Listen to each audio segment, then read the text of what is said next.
আজ শ্রমিক দিবস। এটা শুধু শুনতে শুনতেই আমাদের দিন কেটে গেল, কিন্তু বুঝতেই পারলাম না শ্রমিক কি দিবস হয়। এটা পালন করা কি খুবই জরুরি নাকি জরুরি না? কিন্তু পৃথিবীর নির্মম ইতিহাস যে আমাদের পেটের দায়ে আজকেও ডিউটি করতে হলো, শ্রমিক দিবস আমরা পালন করতে পারিনি। তবু আমরা সেই সব শ্রমিকদের হাজারো সালাম জানাই, এমনকি দোয়া করি আল্লাহ তাআলা তাদের নসিব করুক, এমনকি আমাদেরও ন্যায্য মূল্য পাওয়ার আল্লাহ তাআলা অধিকারটি পূরণ করে দিক।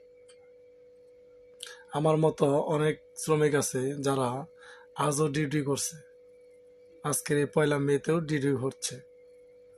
তাদের আমি এই পরিশ্রমের সফলতা কামনা করি, এমনকি দোয়া করি তাদের এই কষ্টের জীবন আল্লাহ তাআলা দূর করে দিক, সাথে সাথে আমারও দিক।